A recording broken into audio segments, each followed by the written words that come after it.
Hello my dear students, तो कैसे हो आप लोग। आई होप कि आप सब बहुत ही अच्छे होंगे। तो मैं अमित स्वाई अपने चैनल अमित स्वाई फिजिक्स में फिर से एक बार आप सभी का स्वागत करता हूँ। फाइनली जो हमने लास्ट टॉपिक देखा था उसमें हमने देखा था relationship between the current density and drift velocity, है ना। लास्ट हमने जो देखा था वो क्या था, धारा घनत्व तथा ड्रिफ्ट वेग के बीच का संबंध देखा था। आज हमारा जो टॉपिक है वो न्यूमेरिकल सेशन है, जिसमें हम कवर करेंगे 3 न्यूमेरिकल, जिसमें से 2 न्यूमेरिकल्स आपको यहाँ पे ब्लैक बोर्ड में व्हाइट बोर्ड के ऊपर आपको दिख रहा है, और बाकी जो एक है जब हम वहां पहुंचेंगे थर्ड क्वेश्चन में आपको स्क्रीन के ऊपर आपको क्वेश्चन दिखेगा, ठीक है। और इसी के साथ एनसीईआरटी का जो टेक्स्ट बुक है चैप्टर नंबर 1 का एक्सरसाइज के सॉल्यूशन आ चुके हैं। एक्सरसाइज क्वेश्चन नंबर 10 तक सॉल्यूशन आ गया है, बाकी का भी धीरे धीरे आ जाएगा। 3 या 4 वीडियोस में टोटल डिवाइडेड है, जिसमें से 2 वीडियो आ गया है, बाकी के 2 वीडियो भी आ जाएंगे। मैंने लास्ट वीडियो में बताया था कुछ प्रॉब्लम्स था जिसके वजह से सारे वीडियोस डिलीट हो गए थे, वरना बहुत पहले ही आ चुका होता। इसके अलावा जो हाल ही में जो गुजरात बोर्ड ने जो एग्जाम लिया था उसका भी सॉल्यूशन पूरा का पूरा पेपर का आ गया है, जो ऑनलाइन बेस्ड था। व्हाट्सएप के ऊपर आपके पास पेपर आया था, आपने पेपर सॉल्यूशन किया था, फिर पीडीएफ के फॉर्म में अपने स्कूल्स को सेंड किए थे। तो वो जो पेपर का सॉल्यूशन है वो सॉल्यूशन भी आ गया है। आप कंप्लीट 11 का भी आ गया है, 12 का भी आ गया है। कंप्लीट सॉल्यूशंस को देखने के लिए प्लीज वीडियो को लाइक शेयर और सब्सक्राइब कर देना, बेल को भी क्लिक कर देना, ताकि ऐसे ही वीडियो जब भी आए सबसे पहले आपको मिलता रहे। तो चलिए शुरू करते हैं, इंट्रो लगाते हैं।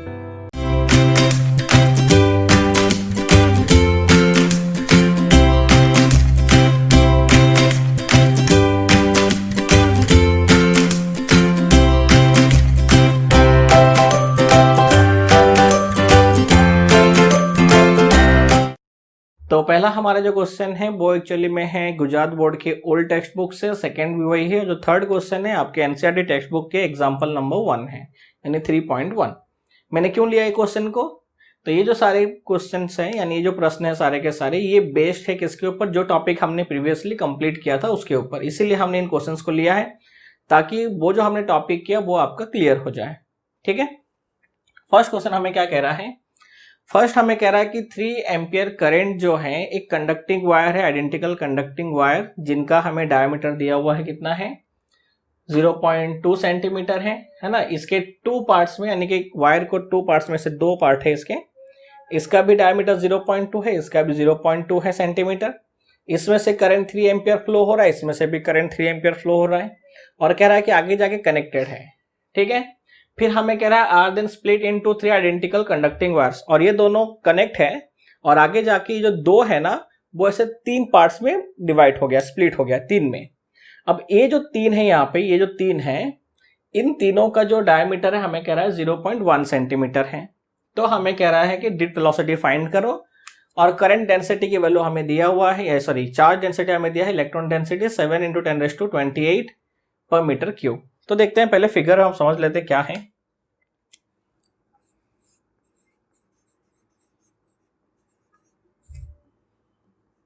देखो हमें कह रहा है कि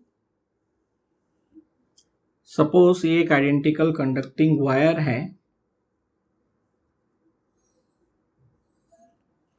ठीक है, ये है। अब ये जो पार्ट था ये कुछ ऐसा है, ठीक है, ये 2 पार्ट में है, और इसका जो इसको हम ले लेते हैं एल को लार्ज। हमें डायमीटर दिया हुआ है लार्ज साइड का, कितना है 0.2 सेंटीमीटर।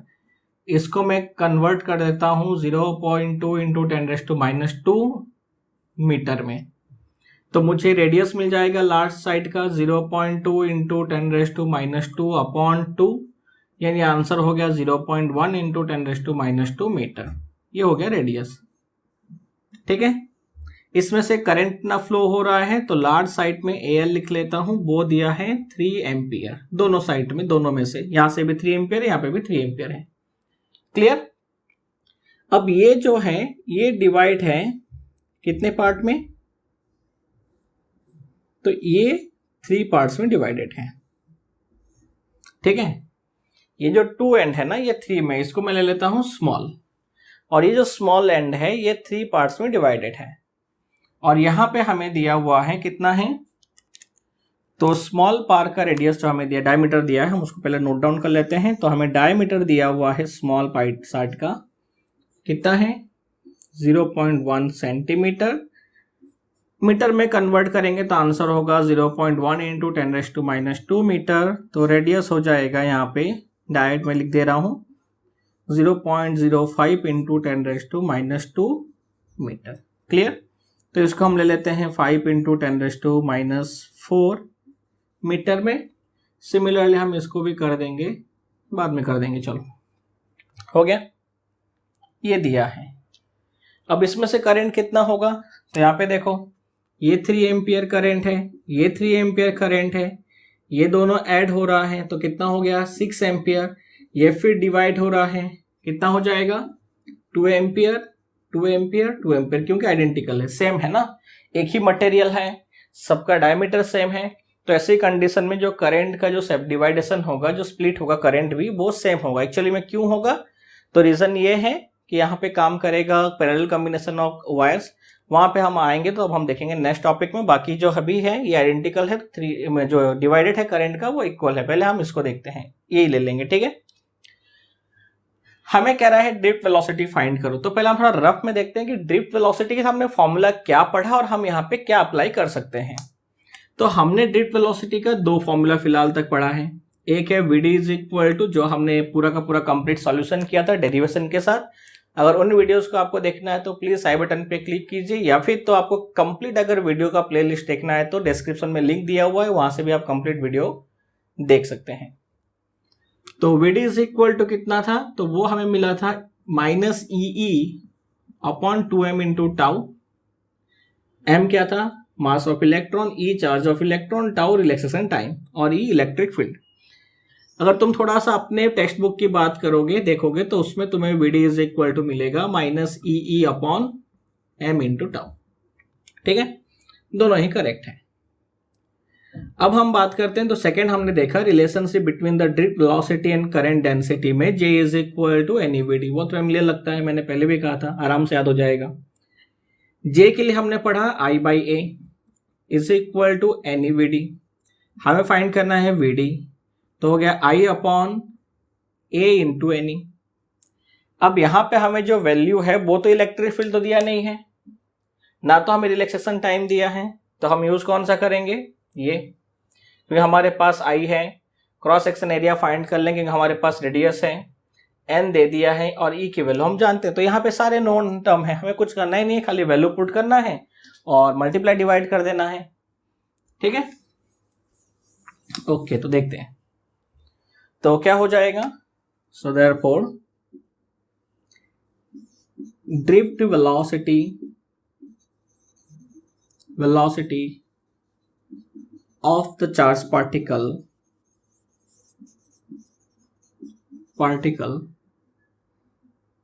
in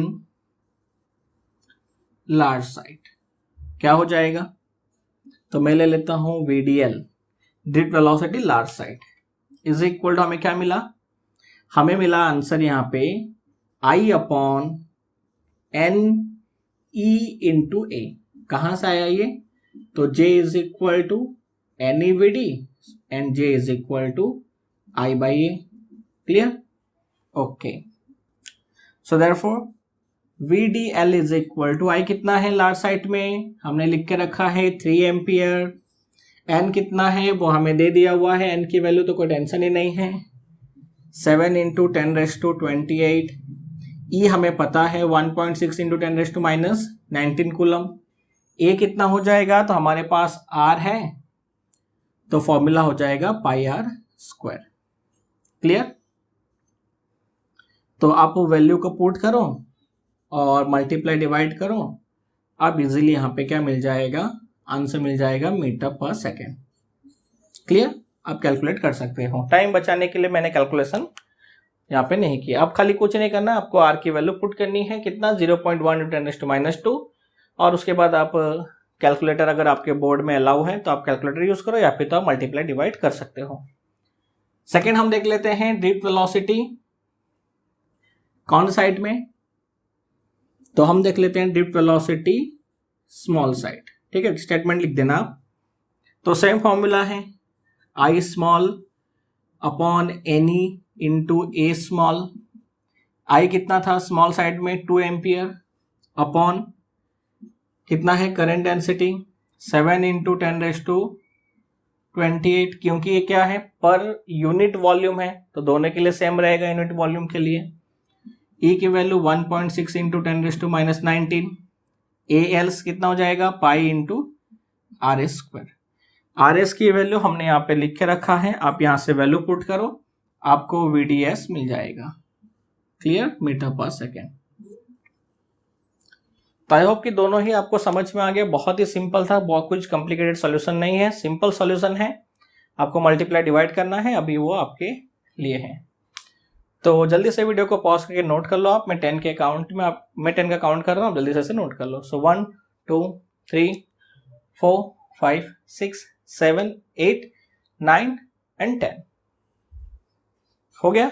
ओके, बाकी है तो आप वीडियो को पॉज करके जल्दी से नोट कर दीजिए। हम देखते हैं सेकेंड सॉल्यूशन।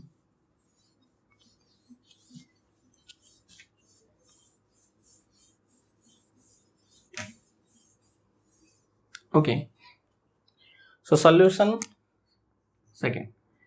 अब देखो यहां के लिए आप थोड़ा सा 11th में आओ। आपने 11th में टॉपिक पढ़ा था चैप्टर नंबर 2 में एरर करेक्शन, है ना, कैलकुलेशन ऑफ एरर आपने पढ़ा था एरर करेक्शन में। उसमें आपने परसेंटेज एरर पढ़ा था, क्या था, delta Z upon Z into 100, ये था ना। Delta Z means final minus initial upon यानी कि 2 - 1 अपॉन 1 या जेड, ये था ना। इसको हम डैश करके ले लेते हैं इंटू 100, क्लियर। तो हम इसका यूज करेंगे, ठीक है। देखते हैं क्या कह रहा है हमें। क्वेश्चन में कह रहा है कॉपर, ये क्वेश्चन याद रखना तो IMP है, स्टेट बोर्ड के एग्जाम्स के लिए क्वेश्चन IMP है, खास कर गुजरात बोर्ड में भी ये क्वेश्चन काफी बार MCQ में गुजकेट के पेपर के अंदर या फिर तो स्टेट बोर्ड के जो हमारे एग्जाम्स होते हैं उसके अंदर काफी बार पूछा गया है। टेक्स्ट बुक का एग्जाम्पल है, एक्सरसाइज में भी ऐसे क्वेश्चन है। हम जो मेथड यूज करेंगे आप उसका यूज कीजिए, तो कोई भी क्वेश्चन इस टाइप का होगा आप इसको सॉल्व कर सकते हो। हमें कह रहा है कि copper wire is stretched to make it 0.1% longer, so what is the percentage change in the resistance. तो हमें कह रहा है कि एक वायर है, ठीक है, L लेंथ का वायर है, सपोज करो, सपोज ये वायर है, इसकी लेंथ कितनी है, सपोज L। अब इसमें जो है क्या किया गया, इसको थोड़ा सा स्ट्रेच किया गया और 0.1% तक क्या कर दिया, इसे इंक्रीज कर दिया। तो हमें कह रहा है delta R upon R into 100, यानी कि इसका परसेंटेज चेंज जो है वो कितना है बताओ रेजिस्टेंस में। क्लियर हो गया, समझ में आया आपको। ओके, तो हम पहले ले लेते हैं लेट लेंथ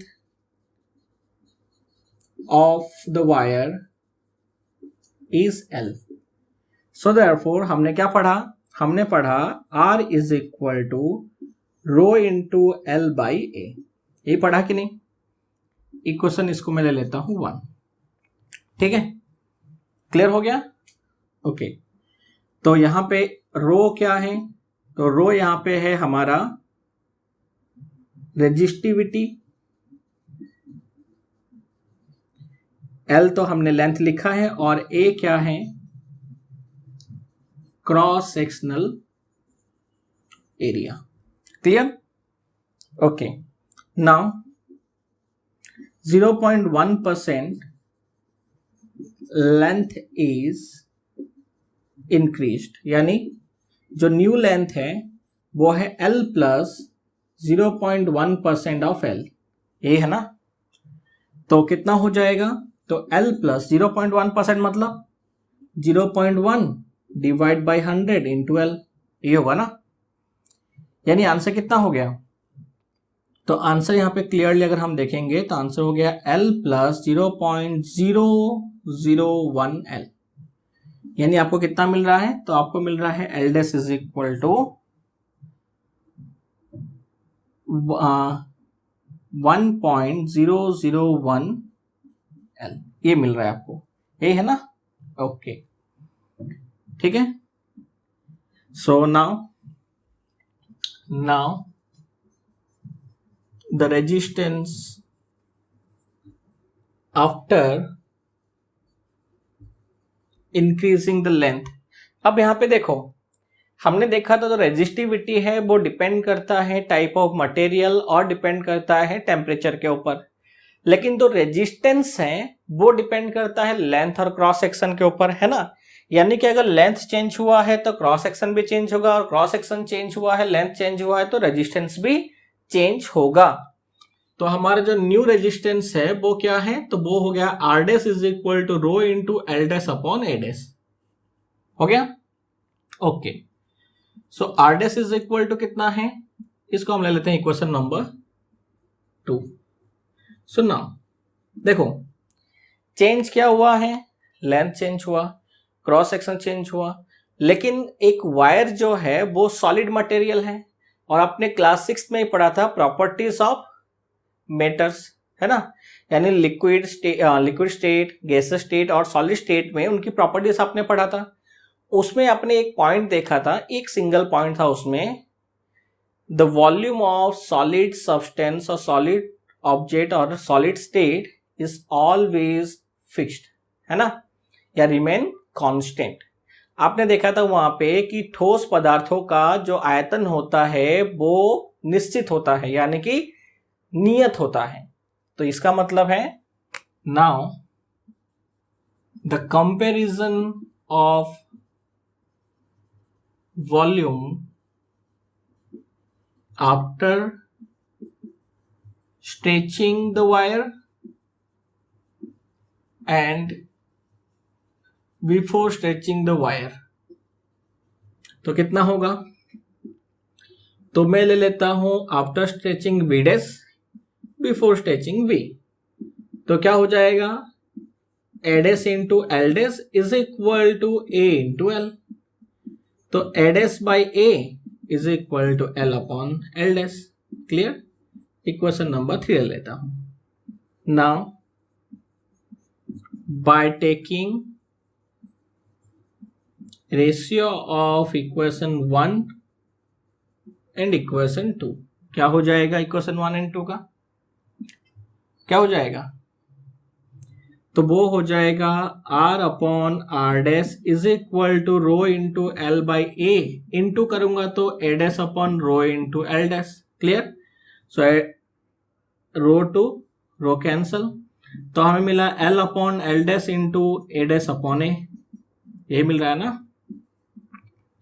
देखो मैं ये लॉन्ग सोल्यूशन क्यों करा रहा हूं, ऐसे इसको हम डायरेक्टली भी सॉल्व कर सकते थे, क्योंकि ये क्वेश्चन अगर आप बुक में देखोगे तो वहां पे एक और स्टेटमेंट यहाँ पे दिया है कि वॉल्यूम कांस्टेंट है, तो ऐसे कंडीशन में आप डायरेक्ट सॉल्व कर सकते हो, नो डाउट, नो प्रॉब्लम।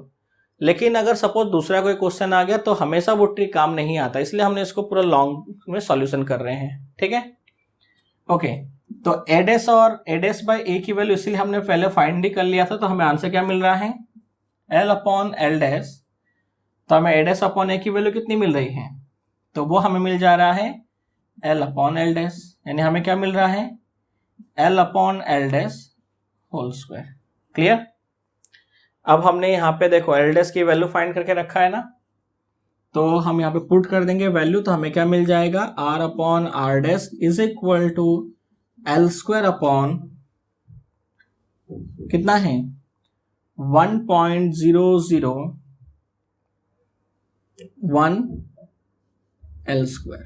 तो एल स्क्वायर से एल स्क्वायर कैंसल, तो आपको मिल गया कितना, R upon R dash is equal to 1 upon 1.001 whole square.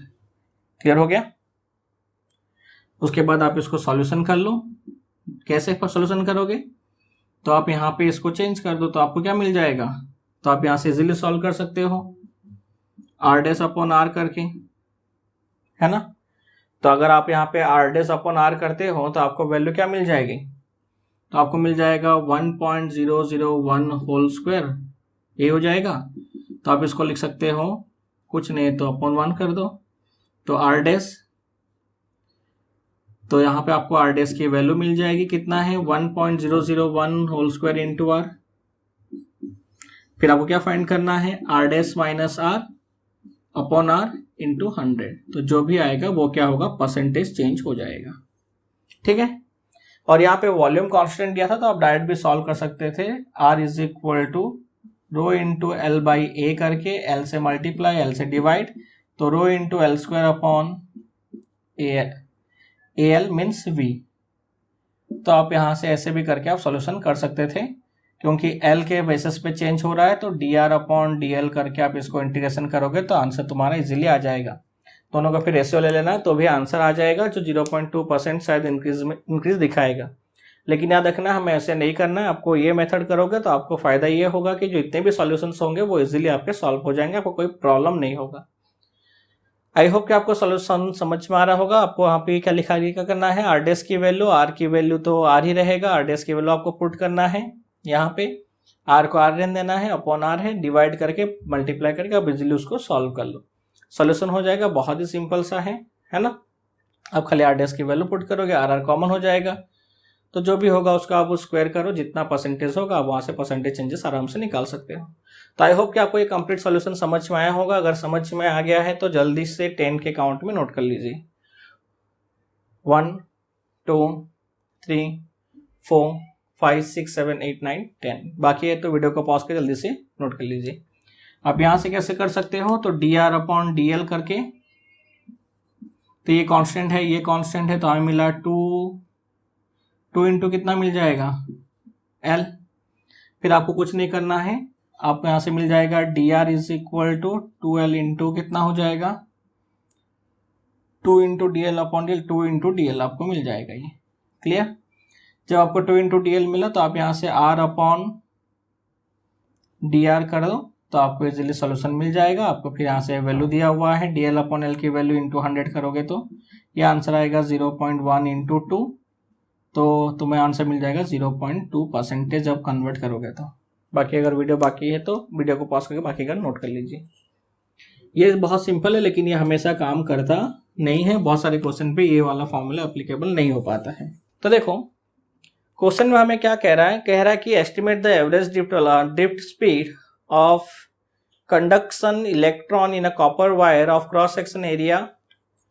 तो हमें क्या क्या दिया है, तो सबसे पहले हमें क्रॉस सेक्शन एरिया दिया हुआ है, तो हम उसे नोट कर लेंगे। ए इज इक्वल टू हमें दिया हुआ है 1.0 इंटू 10⁻⁻7 मीटर स्क्वायर। आगे carrying a current of 1.5 ampere, यानी हमें क्रॉस सेक्शनल एरिया दिया हुआ है, करंट दिया हुआ है कितना है, तो वो है 1.5 एम्पियर। हमें क्या है, assume that each copper atom contributes roughly 1 conduction electron। तो कह रहा है कि the density of the copper is, हमें कॉपर की डेंसिटी दिया हुआ है, ठीक है, रो दिया हुआ, हम रो ले लेते हैं। तो डेंसिटी दिया हमें कितना है, तो मास डेंसिटी दिया है हमें 9.0 इंटू 10⁻³ किलोग्राम पर मीटर क्यूब। ठीक है, okay. And its atomic mass unit, यानी हमें m दिया है 63.5 यूनिट। क्लियर, यानी ग्राम पर मोल, इतना हमें दिया हुआ है यूनिट। ठीक है, तो हमें कह रहा है पहले फाइंड करो ड्रिफ्ट वेलोसिटी, फिर कह रहा है कि इसको कंपेयर करना है। तो देखते हैं, पहले हमें ड्रिफ्ट वेलोसिटी फाइंड करना है, फिर से वही सॉल्यूशन है, यहाँ पे ई नहीं है, रिलैक्सेशन टाइम नहीं है, तो हम फॉर्मूला लगाएंगे VD is equal to I upon NE into A. Clear, इसको लेता हूं मैं इक्वेशन 1। यहाँ पे एक ही चीज का प्रॉब्लम है, और वो प्रॉब्लम क्या है, वो है n, क्योंकि हमारे पास I है, A भी दे दिया डायरेक्ट, कुछ सॉल्यूशन नहीं करना है। E की वैल्यू हमें पता है कितना होगा, 1.6 इंटू 10⁻19 कूलम। तो मेन जो प्रॉब्लम है यहाँ पे वो है क्या, n। तो पहले हम n फाइंड कर लेते हैं। सो नाउ देखो n क्या है, तो n इज इक्वल टू होता है number of charge upon metre cube, है ना, यानी कि अपॉन वॉल्यूम, यही है ना n, याद है ना आपको। तो हमें फाइंड करना पहले नंबर ऑफ चार्ज पार्टिकल, तो पहले हम number of charge particle find कर लेते हैं। So now number of charge particle in 1 metre cube is, क्या हो जाएगा? तो n इज इक्वल टू हो गया, n कैसे फाइंड करेंगे? n कैसे फाइंड करते हैं? तो आपको याद होगा तो क्या होगा, क्या हो जाएगा? Given mass upon molecular mass, है ना, इनटू Na, एवोगाड्रो नंबर। तो गिवन मास कितना है? तो given mass per unit volume अगर मैं लिखूंगा यहाँ पे तो क्या हो जाएगा? तो यहाँ पे हो जाएगा गिवन मास अपॉन कितना है? मॉलिक्यूलर मास, यहाँ पे एटम है तो सॉरी एटॉमिक मास, इनटू क्या होगा? Na, और अपॉन क्या है? अपॉन में है V, तो मैं इसको ले लेता हूं गिवन मास यानी mass upon volume into Na upon atomic mass. Clear? तो गिवन मास अपॉन वॉल्यूम, तो वो क्या होता है? मेरे ख्याल से वो होता है डेंसिटी, मास अपॉन वॉल्यूम। तो मास अपॉन वॉल्यूम हो गया डेंसिटी इनटू क्या हो गया? n अपॉन एटॉमिक मास हो गया। तो Na अपॉन एटॉमिक मास, तो डेंसिटी कितना दिया हमें? डेंसिटी हमें दिया है 9.0 इंटू 10⁻³ Na हमें पता है 6.022 इंटू 10⁻, कितना हो जाएगा? 10⁻23 अपॉन कितना है एटॉमिक मास? तो वो हमें दिया है 63.5 यूनिट यानी ग्राम पर मोल, यानी 10⁻, कितना हो जाएगा? -3 किलोग्राम पर मोल। क्लियर? तो आप इसको इजीली कंपेयर करके कैलकुलेट कर सकते हो। इंटू 6.022 इंटू 10⁻23 अपॉन 63.5 इंटू 10⁻, कुछ नहीं, इतना क्या हो जाएगा? पर मीटर क्यूब। क्लियर? ओके, तो ये हो गया फर्स्ट क्वेश्चन Vd की। तो ये हो गया n की वैल्यू, आपको फाइंड करना है क्या? ये हो गया हमारा n आ गया यहाँ पे, लेकिन आपको फाइंड करना है Vd। तो Vd के लिए आपको सारे वैल्यू भी मिल गए, तो आपको खाली क्या करना है? सभी वैल्यू को सब्स्टिट्यूट करना है इक्वेशन 1 में। तो हम यहाँ पे खाली लिखेंगे फ्रॉम इक्वेशन 1 वी गेट, क्या मिल जाएगा? तो आपको मिल जाएगा Vd इज इक्वल टू, आई दिया है 1.5 एम्पियर, n की वैल्यू आपके पास आ गया, ये रहा, कितना है? तो 9 इंटू 6.022 इंटू 10⁻23 अपॉन कितना है? 63.5 इंटू कितना हो जाएगा? इंटू a की वैल्यू कितनी है? तो वो है 1.0 इंटू 10⁻⁻7।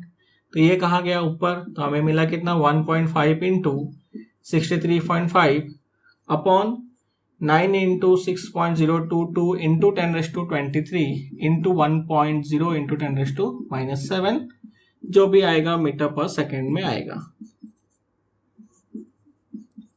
क्लियर? ये हो गया फर्स्ट क्वेश्चन। ठीक है, अब इसमें और दो क्वेश्चन है, बी पार्ट में हमें दिया हुआ, उसमें भी दो क्वेश्चन है। हमें कह रहा है thermal speed of the copper atom at ordinary temperature. देखो तो क्या होगा? तो वी नो दैट करके लिख लो, नो दैट क्या होगा? The thermal energy of any atom is equal to kinetic energy of that atom, है ना। यानी आपको क्या मिलेगा? आपको मिलेगा ½mv², क्लियर, एवरेज वेलोसिटी है यहाँ पे, is equal to 3/2 kBt। Clear? यही मिल जाएगा आपको। तो आपको क्या मिल रहा है? तो 2 से 2 कैंसल, तो आप मिल रहा है v² इज इक्वल टू कितना है? 3 kBt अपॉन m। क्लियर? अगर आप इसको रूट कर देते हो, क्योंकि यहाँ पे हमें क्या मिलेगा? आरएमएस वैल्यू मिलता है मॉलिक्यूल्स का, याद होगा आपको, 11th में है, चैप्टर नंबर 11 है शायद, है ना, upon m under root. Clear? तो आपको मिलेगा VRMS is equal to under root 3 kBT/m। m क्या है? मास है। रूम टेम्परेचर में हमें कह रहा है, टेम्परेचर दिया हुआ है हमें क्वेश्चन में ही, कितना दिया है? टेम्परेचर दिया है 300 केल्विन। तो आपको कुछ नहीं करना है। Kb क्या है? बोल्ट्जमैन कांस्टेंट है, इसकी वैल्यू दिया हुआ है। m मास ऑफ इलेक्ट्रॉन है, ठीक है, मास ऑफ इलेक्ट्रॉन है 9.1 इंटू 10⁻³ kg। और Kb क्या है? बोल्ट्जमैन कांस्टेंट है, m मास ऑफ इलेक्ट्रॉन है, टेम्परेचर दिया है, सबकी वैल्यू पुट करो, RMS की वैल्यू फाइंड करना और Vd। तो ये Vd और RMS का आप रेशियो फाइंड करना, जो आएगा वो हमें क्या शो करेगा? रिलेशन शो करेगा। नेक्स्ट क्वेश्चन देख लेते हैं हम। कैलकुलेशन आप कर लेना, मैं यहाँ पे डायरेक्ट वैल्यू लिख दे रहा हूँ। क्या आ रहा है? तो यहाँ पे हमें मिल रहा है 1.1 इंटू 10⁻³ मीटर पर सेकेंड, ठीक है। आप नीचे वाले का सॉल्यूशन आप खुद करना, आप देखना वहाँ पे कितना आ रहा है। क्लियर? तो बोल्ट्जमैन कांस्टेंट की वैल्यू हमें बुक में दिया हुआ है, आप वहाँ से नोट कर लेना। तो नेक्स्ट हमें क्या दिया हुआ है? तो नेक्स्ट हमें क्वेश्चन में कह रहा है, सेकेंड क्वेश्चन, ओके, कह रहा है speed of the propagation of electric field along the conductor which causes the T to motion. तो हमें क्या कह रहा है? हमें फाइंड करना है क्या? तो हमें कह रहा है electric field travelling along the conductor. तो आपको पता होगा अच्छे से कि अगर कोई भी अगर इलेक्ट्रिक फील्ड में अगर मूव करता है ऐसे चार्ज पार्टिकल, तो वो क्या होगा? तो उसके बारे में हम डिटेल में चैप्टर नंबर 8 में देखेंगे उस क्वेश्चन को। बाकी यहाँ पे आप इन दोनों को कंपेयर करके फाइंड कर सकते हो। आई होप कि आपको तीनों एग्जाम्पल इजीली समझ में आ गया होगा। अगर अभी भी कोई डाउट है तो प्लीज़ वीडियो को लाइक शेयर और सब्सक्राइब करने के बाद कमेंट में मेंशन करना कि अभी भी डाउट है, या फिर आज की वीडियो में कोई प्रॉब्लम हो तो भी आप उसको कमेंट में बता सकते हैं। अगर कुछ इंप्रूवमेंट चाहिए तो भी बता सकते हैं, लेकिन प्लीज़ वीडियो को लाइक शेयर और सब्सक्राइब जरूर कर देना। जाने से पहले लाइक तो बनता ही है। So thank you very much.